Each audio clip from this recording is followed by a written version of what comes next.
এরপর ওই বিকলাঙ্গ মানুষটার কাছে মুসা নবী এসছেন। বিকলাঙ্গ মানুষটার কাছে মুসা নবী এসে বলছেন, হে বিকলাঙ্গ মানুষ, তোমাকে আল্লাহ তাআলা বলেছে জাহান্নামের একটা ছিদ্র আছে, সেই ছিদ্রটা বন্ধ করার কাজে লাগবে। ওই বিকলাঙ্গ মানুষটাকে বলেছে আল্লাহ তাআলা জাহান্নামে একটা ছিদ্র আছে, ছিদ্রটা বন্ধ করার কাজে এই বিকলাঙ্গ মানুষটাকে লাগবে। বিকলাঙ্গ মানুষটা শোনা মাত্রই বলছে আলহামদুলিল্লাহ। তখন মুসা নবী বলছেন, আরে তুমি তো নড়তেও পারো না, চড়তেও পারো না, তুমি কি করে কি জন্য বললে তুমি আলহামদুলিল্লাহ? তখন বিকলাঙ্গ মানুষটা বলছেন, এ জমিন কার? আল্লাহ তাআলার। আসমান কার? আল্লাহ তাআলার। তাহলে জাহান্নাম কার? আল্লাহ তাআলার। জান্নাত কার? আল্লাহ তাআলার। সেই জাহান্নামও আল্লাহ তাআলার। সেই জাহান্নামের ছিদ্র বন্ধ করার কাজে যদি এই অধমকে লাগে, তাহলে তো আলহামদুলিল্লাহ, আল্লাহ কিছু না কিছু কারণে তো আমাকে কাজে লাগিয়েছে, এমনি এমনি তো বানায়নি।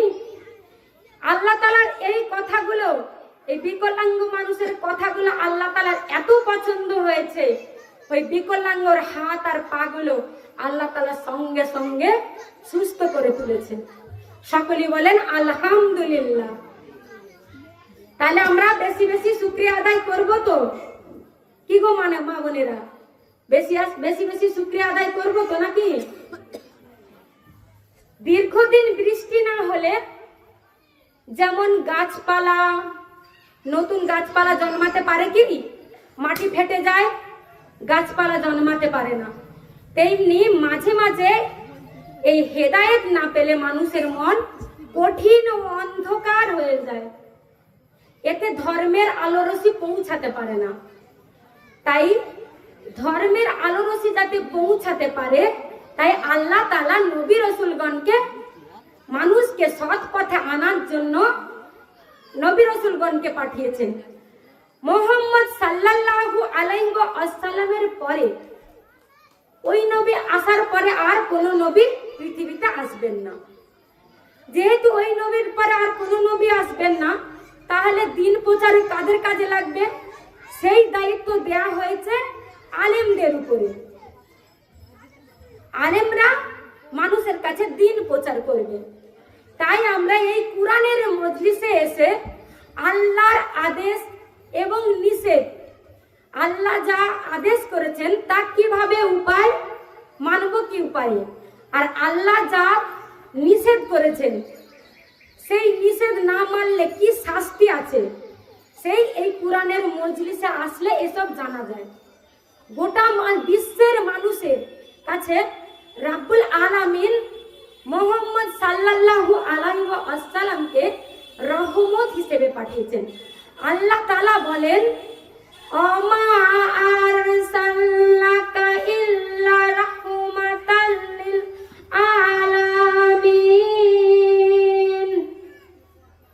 আল্লাহু আকবার।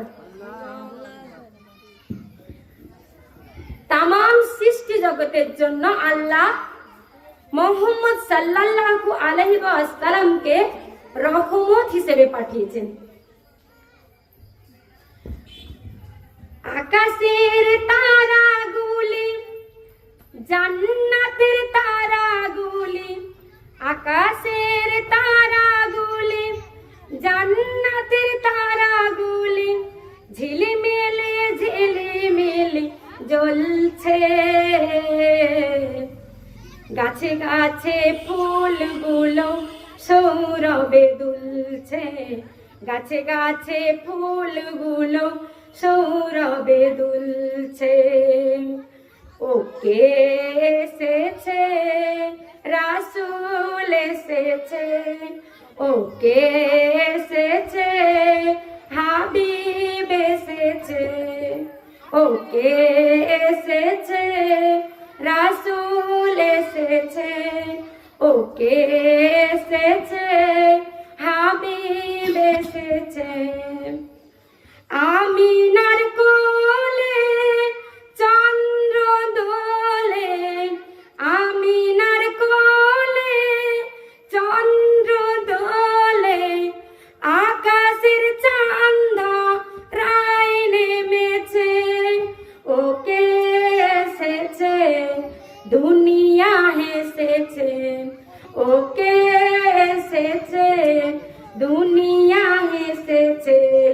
রাসূল এসেছে, হাবিব এসেছে, রাসূল এসেছে, হাবিব এসেছে।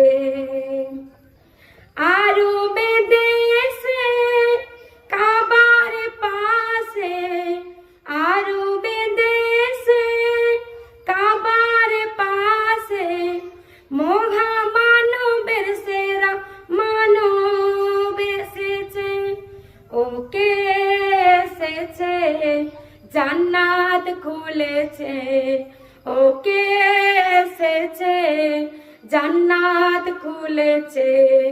রাসূল এসেছে, হাবিব এসেছে, রাসূল এসেছে, হাবিব এসেছে।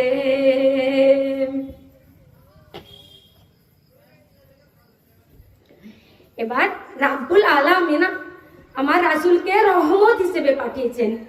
মানুষের সাংসারিক জীবন, পারিবারিক জীবন, রাজনৈতিক জীবন, সমাজ জীবন এবং রাষ্ট্রীয় জীবন কিভাবে শান্তিতে চলবে, মানুষ তো মানুষের মন মস্তিষ্ক দ্বারা, আইন দ্বারা চালাতে পারে না। যেহেতু আমাদের স্রষ্টা হচ্ছেন আল্লাহ, আল্লাহ তাআলা আমাদেরকে দুই পথ দেখিয়েছেন।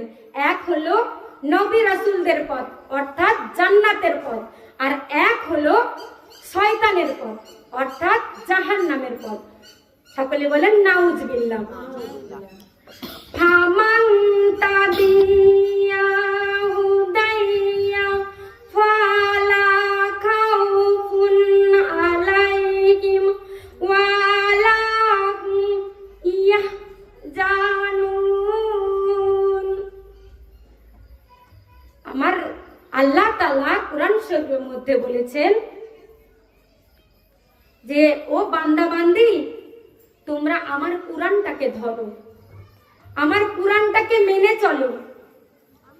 আমার কোরআনটাকে ঠিকমতো ধরলে, কোরআনটা মেনে চললে, কোরআনের আইন মেনে চললে তোমাদের ইহজগতেও কোনো কষ্ট হবে না, পরজগতেও কোনো কষ্ট হবে না। সকলে বলেন সুবহানাল্লাহ। আমাদের কোরআন নাজিলের মাস চলে গেল কিনা মা? মাহে রমজান মাস, কোরআন নাজিলের মাস চলে গেল না? সবাই তোমার রোজা রেখেছেন নাকি গো মা? কম বেশি রোজা রেখেছেন তো সবাই? একটু গরম জল দেবেন, গরম জল। আমার বিশ্ব নবী যখন সিজদায় পড়ে ইয়া উম্মতি বলে কাঁদছেন, এমন সময়ে রাব্বুল আলামিন সাইয়্যিদনা জিবরাইল ফেরেশতাকে ডেকে ডেকে বলছেন, ও জিবরাইল, আমার নবী কাঁদছে গো, আমার হাবিব কাঁদছে, আমার বন্ধু কাঁদছে, উম্মতি উম্মতি বলে কাঁদছে। আমার হাবিবের উম্মতের জন্য আমি কোরআনটা নাজিল করব।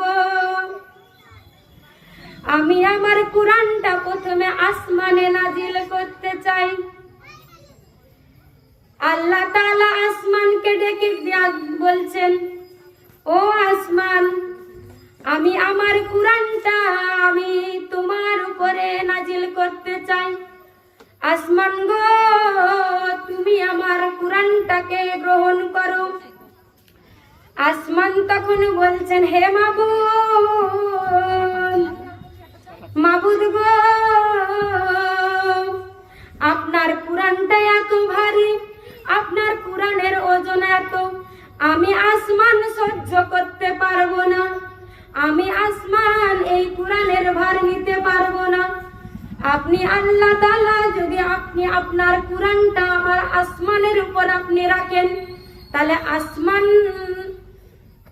নিচে জমিনে পড়ে আমি টুকরো টুকরো হয়ে যাব। সকলে বলেন সুবহানাল্লাহ। আসমান বলছে আমি টুকরো টুকরো হয়ে জমিনে পড়ে যাব। তখন আল্লাহ তাআলা জমিনকে ডাক দিয়ে বলছেন, ও জমিন, আমার কোরআনটা তুমি রাখো, আমি তোমার উপরে আমার কোরআনটা নাজিল করব। তখন জমিন বলছেন, হে মাবুদ,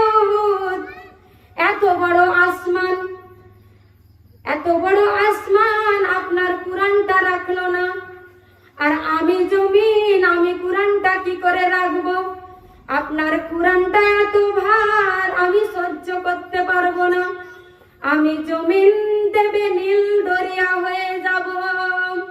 সকলে বলেন সুবহানাল্লাহ।